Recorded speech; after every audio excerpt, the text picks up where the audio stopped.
Hello again, everyone, and today I'm going to talk a little bit about the Nintendo Family Computer, or more commonly known as the Famicom. This was Nintendo's first home console, helped redefine gaming as we know it in the 80s, and I recently acquired this on a trip to Japan, and I'd like to talk about a couple of things if you ever decide you want to get a Famicom of your own.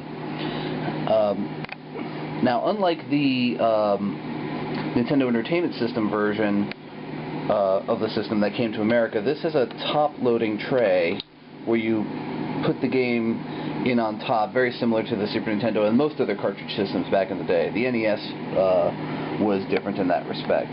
Now, unlike the previous video where I talked about how you can play Super Famicom games on a Super Nintendo, with the Famicom there's a different number of pins on the bottom of a cartridge, and the Famicom cartridges are significantly smaller than Nintendo Entertainment System cartridges, so you would need some sort of a converter to do that. You can find some converters like that online, but for the purposes of this video, we're not going to go into that. Now, one thing you should know if you do decide to go to Japan and pick one of these up, or if you order one online, is that they'll often tell you to buy the RF adapter to go with it, the Japanese RF adapter, which is basically this plug here, and this is what plugs into the back of the television.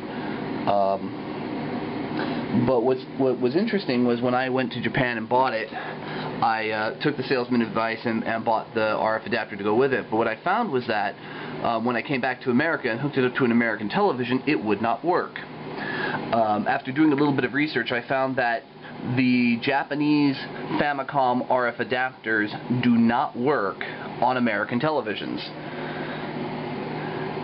They do not work. If you have a Japanese television, that's different, but an American television, it will not work. However, if you have a Nintendo Entertainment System, the American version, and if you have the RF adapter from that will work. So all you have to do is plug that in here and plug that into the back of your television. This is literally a, this is the American one. I don't have the Japanese one anymore. I threw that one away. But do buy the power cable, because that doesn't matter whether it's the American one or the Japanese one. That'll plug it to the back. Now, you've probably noticed that of all the systems I have out on here, the Famicom's the only one I've currently got where it's sitting backwards. And the reason for this is the controllers. The Nintendo Entertainment System had two slots in the front where you could plug in a controller, and the controllers were about 4 or 5 feet in length, the cord was. But on the Famicom, there were two controllers that came with the system, but they were literally hardwired into the back, and the cord itself isn't very long. So if you had it facing forward and tried to pull it forward, you'd get very little distance between you and the Famicom, so you'd have to be sitting pretty much right in front of it. So I have it turned around because it makes it much easier to get a little bit of distance. It's still not incredible, but it's at least playable. I don't have to sit right in front of the television to do it. Now, another interesting thing to note about the Famicom is that when you power on your television, most American video game consoles, you have to put the channel on channel 2 or 3, or you have to put it on a line in. However, with the Famicom, you have to change it to channel 95, or 96 in some cases. In my case, it was 95. So we're going to put my television here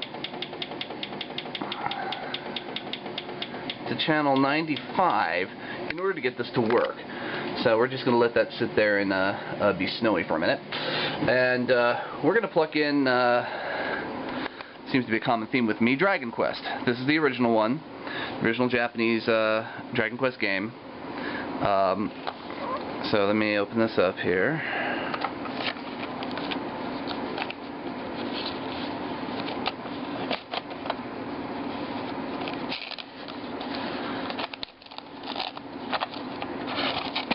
Now again, as you'll notice, for anyone who's ever played old Nintendo games, the cartridge for the Famicom is significantly smaller than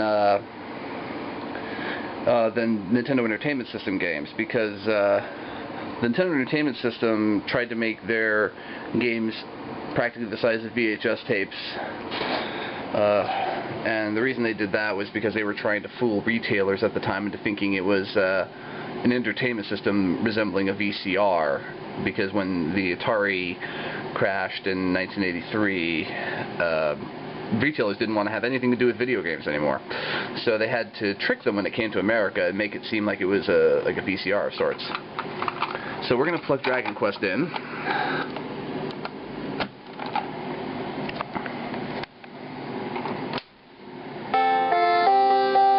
And it works.